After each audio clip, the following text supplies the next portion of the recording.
Selamat berjumpa kembali di podcast Lotumapi bersama saya Ardin Liko. Teman-teman Lotumapi, di episode kali ini kita kedatangan bintang tamu lagi-lagi, seorang kader perempuan. Narasumber kita kali ini, kalau versi saya itu seorang yang berani. Sebelumnya saya mau beri kesempatan kepada kakak ini untuk memperkenalkan diri. Silakan kakak. Oke, baik, terima kasih semuanya. Ya. Saya say hello ya semuanya. Perkenalkan, saya nama lengkap Carolina Pukilede. Panggilan sehari-hari saya itu Olin. Tapi Olin. kebanyakan orang panggilnya Carolina Lede. Nah, jadi saya asli isi Langa, orang Langa. Langa di mana kakak? Borani. Di Borani. Kampung Borani. Kemudian keseharian kakak ini? Oke, saya kebetulan salah satu sales fronting di Bank Mandiri Taspen. Selain itu juga saya bantu promosi pemasangan meteran listrik. Wih, berarti selain di Bank Mandiri ini bermitra juga dengan PLN ya? Mitra juga. Wih, ini rangkap semua nih kak ya? Iya, semua orang bisa nih. Berkat datang dari segala Benar-benar, arah. itu sudah sepakat. Oke Kak Ulin dulu kuliahnya di mana Kak Ulin? Saya dulu kuliahnya di Universitas Flores ND tahun 2013. Itu ambil jurusan apa dulu? Kuliah? Bahasa Indonesia. Bahasa Indonesia. Ya. Wih.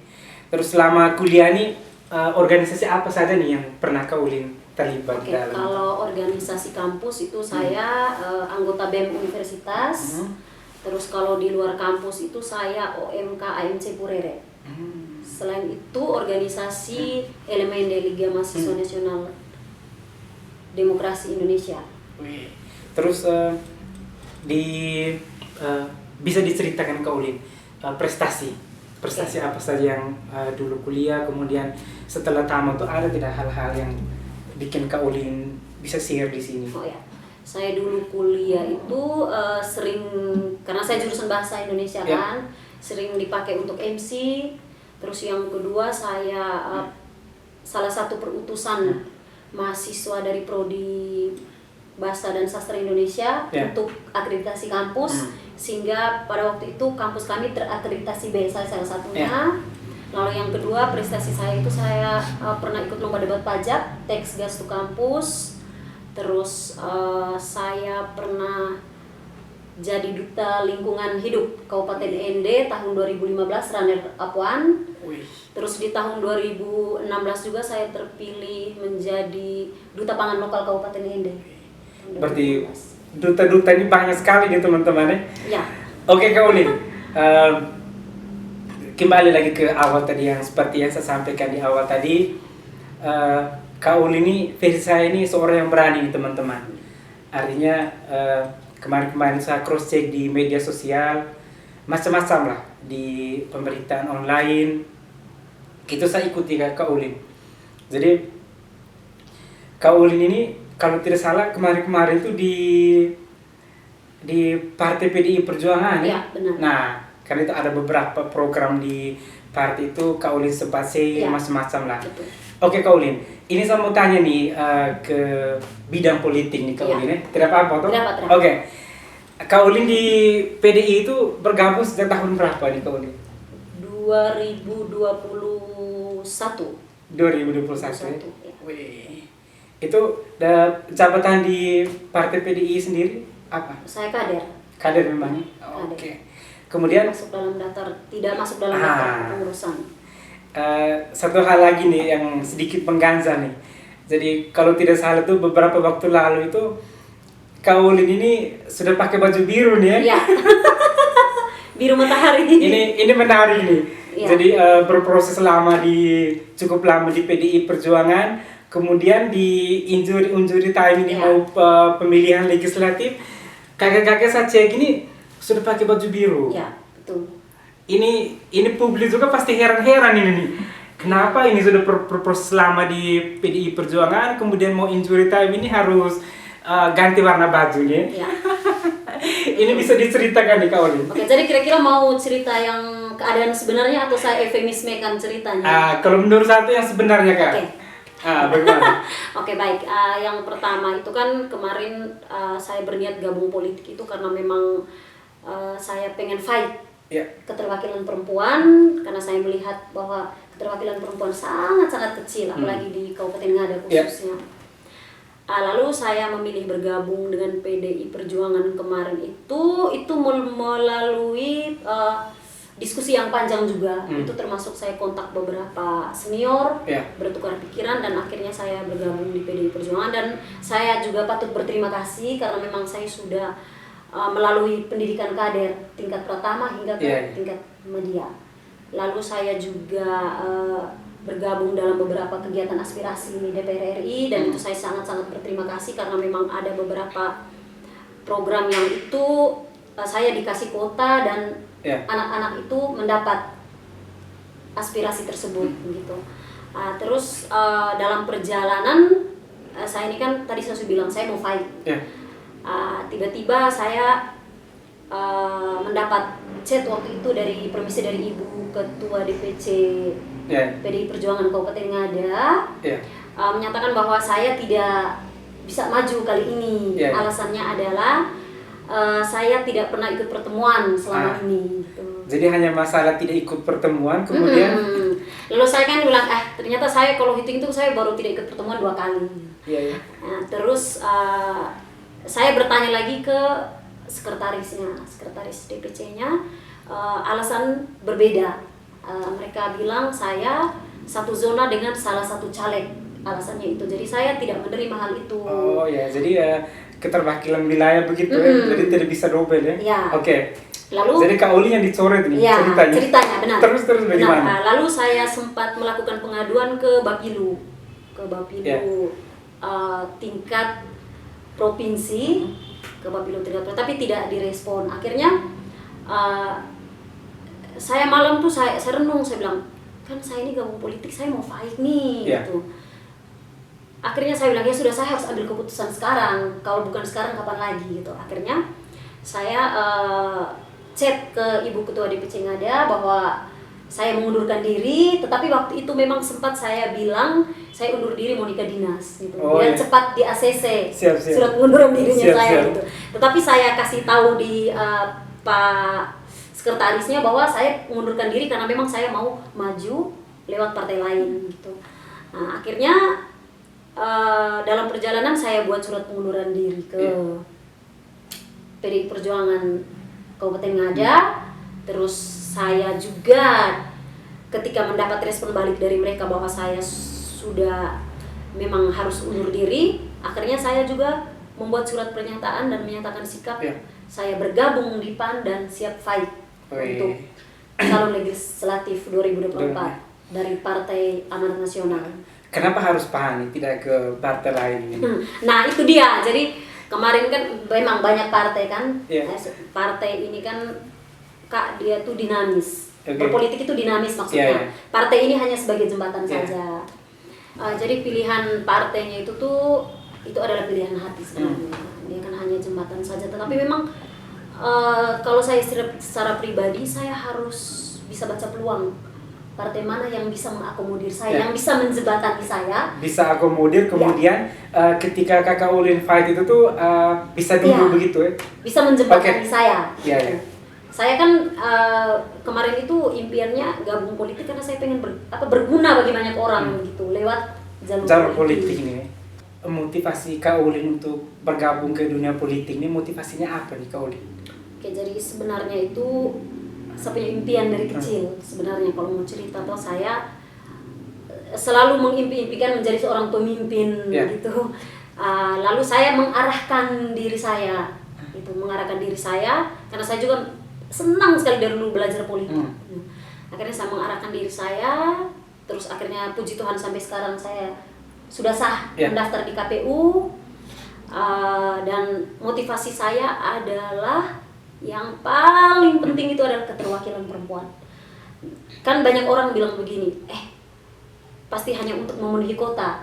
Nah, jadi saya pengen buktikan bahwa saya fight kali ini bukan untuk memenuhi kota. Bukan memenuhi kota, kemudian tidak juga secara formalitas keterwakilan perempuan 30% macam-macam itu. Tapi sebenarnya memang persiapan kita kader perempuan itu tuh harusnya secara matang. Artinya 30% itu bukan ibarat kita terima permisi raskin, bukan ibarat kita terima BLT begitu. Tapi kita harus membentuk diri kita dan kita juga harus bisa meyakinkan masyarakat dengan kerja-kerja nyata kita sebelumnya. Oh ini nih dia buat apa sebelumnya, lalu dia masuk jalur politik nanti apa yang mau dia buat begitu. Jadi benar-benar harus kita buktikan itu bukan hanya sekedar memenuhi kota, tapi kita harus maksimal.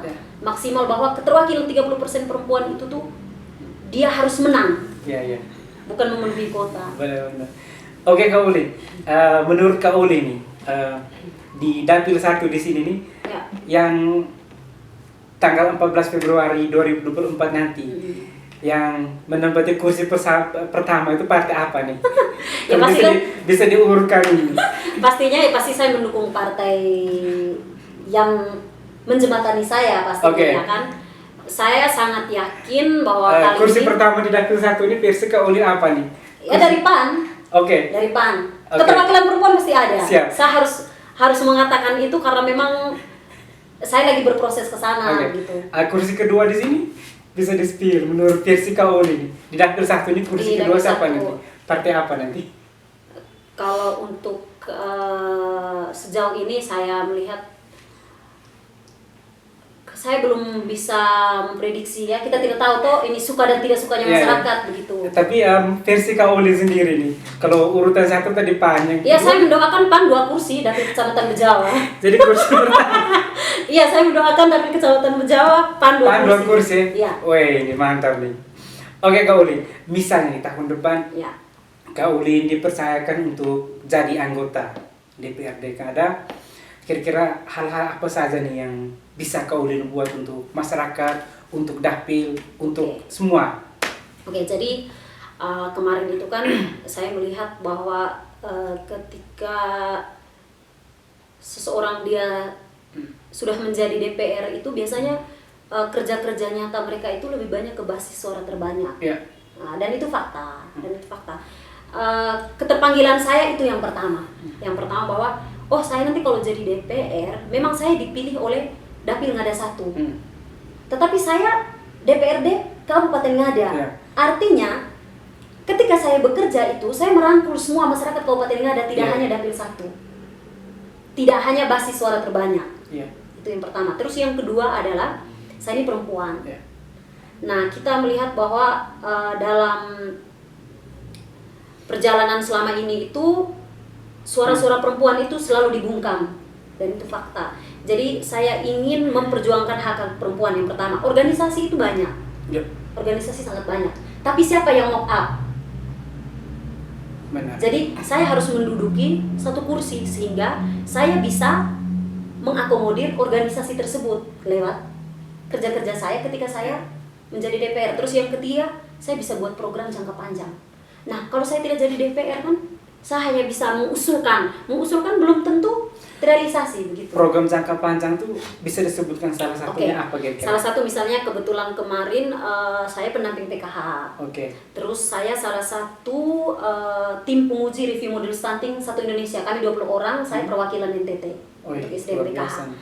Nah, saya melihat bahwa kepedulian entah itu di birokrasi atau di legislatif itu, kepedulian mereka terhadap masalah stunting itu ada tapi tidak maksimal.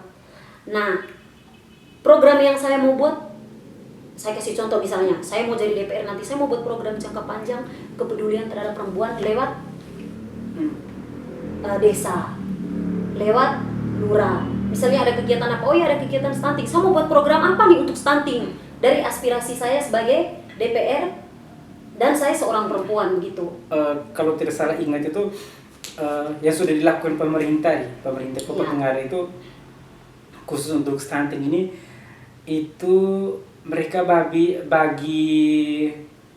ini bibit sayur kalau tidak salah kan. Bibit sayur saja di kampung-kampung itu, tetapi menurut saya itu tidak terlalu menjadi solusi solusi utama. Artinya kan kita tahu lah macam-macam nih. Jadi bukan hanya sayur sebenarnya. Mungkin Kak Ulin bisa Iya. lebih detail lagi Oke, kira-kira jadi- untuk menyangkut stunting ini yang mau diperjuangkan itu seperti Oke. apa kira-kira? Jadi begini Kak, kebetulan saya kemarin kan pendamping PKH itu saya ada program dapur hidup namanya. Itu program saya punya program sendiri. Iya, namanya Dapur hidup. Dapur hidup itu masyarakat itu kita jalankan dapur hidup itu swadaya. Jadi masyarakat memanfaatkan pekarangan rumah itu menanam sayur, lombok, segala sesuatu yang tidak harus mereka beli di pasar gitu. Ya. Tidak harus mereka sembako yang tidak harus mereka beli di pasar. Nah, selama ini kan mereka swadaya. Jadi saya berpikir bahwa oh kalau saya jadi DPR ini bukan saya menjanjikan, bukan. Iya, Tetapi benar. ini adalah komitmen saya bagaimana saya memberi mereka stimulun. Ya, memberi mereka stimulan tuh. Yang awalnya mungkin mereka swadaya, dalam perjalanan saya bisa support mereka dalam bentuk apa? Seperti tadi, Iya. pembagian bibit. Tetapi pembagian bibit itu sayur itu dikawal tidak setiap bulan. Tidak dikawal. Nah, sosialisasinya berkepanjangan atau tidak? Ayam contok lagi. Nah, sosialisasinya berkelanjutan atau tidak? Maka dari itu, mungkin saya bisa membangun kerjasama. Misal ketika saya duduk, oh saya mau bekerja sama dengan pendamping PKH, pendamping desa. Bibit ada. Oke, kalian tiap 3 bulan, kalian kawal. Oh, mereka punya dapur hidup ini sejauh mana? Ada juga yang mereka tanam di kebun. Kita bantu. Misalnya pemasaran. Pemasaran tidak harus keluar, Kak. Misalnya kita hubungkan. Ini kita pakai media sosial. Seperti yang kemarin saya sudah buat selama pendamping PKH. Saya foto sayurnya masyarakat, lalu saya bilang, Bapak Mama, mungkin ada yang mau buat hajat, pesta atau apa, butuh sayur, butuh wortel, bisa hubungi saya. Dapur hidup yang saya buat, program dapur hidup yang saya buat keterkaitan dengan stunting adalah yang pertama itu apa? Masyarakat ketika punya uang, mereka tidak harus beli sayur di pasar. Pemenuhan gizi terpenuhi. Yang tadinya mereka pakai buat beli sayur, uang mereka bisa pakai buat beli susu, bisa buat beli ikan, ya kan? Benar. Jadi gizi mereka terpenuhi dalam rumah. Ketika kita menjabat sebagai wakil rakyat, sebagai pemerintah, satu saja kuncinya kita berani. Ya, kita harus berani melawan sesuatu yang mungkin orang bilang, Ulin itu tidak boleh. Tetapi itu untuk kepentingan masyarakat kita harus lawan. Begitu. Latar belakang Kak Ulin sendiri nih, berani di media sosial untuk menyuarakan sesuatu itu kira-kira apa nih? Jadi mungkin kalau orang dengar itu bilang terlalu naif ya. Ya. Saya tuh percaya yang namanya seleksi alam. Saya percaya sekali itu. Kalau mau bilang backing, saya tidak punya backing gitu. Tapi Kak Ulin cukup berani. Iya, saya percaya bahwa ketika saya menyatakan sesuatu yang menurut saya bilang itu benar. Dan memang itu benar yang saya omong. Semesta pasti akan merestui saya. Saya tidak peduli bilang, wah di depan ada siapa, saya tidak peduli. Selama saya bersuara soal itu. Nah, begini Kak. Kan kadang orang dia hanya bersuara, tapi kalau saya tidak, saya tipenya. Setelah saya mengangkat sesuatu itu di media sosial, kembali ke belakang saya berpikir, saya harus hubungi siapa, sehingga apa yang saya bicarakan itu pada akhirnya tidak sia-sia begitu. Iya.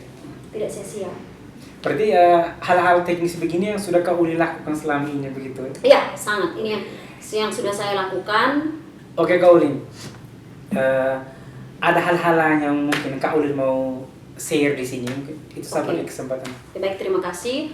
Saya mungkin share sedikit saja, tidak panjang. Saya hanya mau bilang khusus kita yang perempuan ini jangan pernah mau kita itu dikatakan hanya untuk memenuhi kuota dalam hal apapun, hanya untuk melengkapi, tidak bisa. Kita perempuan ini penolong sebenarnya. Nah, di kursi DPR saja kalau tidak ada perempuan tidak bisa. Tidak bisa. Nah, kenapa saya bilang tidak bisa? Buktinya apa? Kepemerintahan Ngada sekarang berjalan tidak seimbang antara DPR dan bupati. Karena apa? Perempuan tidak ada di dalam. Jadi saya mau bilang jangan lupa siap menangkan saya untuk di kursi legislatif kali ini 2024. Biar seimbang nanti. Iya, biar seimbang gitu. Wih, ini luar biasa sekali ini. Oke Kak Ulin, terima kasih banyak untuk waktunya. Kita saling mendoakan, sekali lagi kita saling support untuk membangun daerah ini dengan cara kita masing-masing ya Kak Ulin. Terima kasih banyak Kak Ulin. Salam Lutu Makpi. Pack it up, pack it in, let me begin. I can win, better me than sin. I won't ever slack up, back you better back up. Tryna better roll and you whole crew egg up.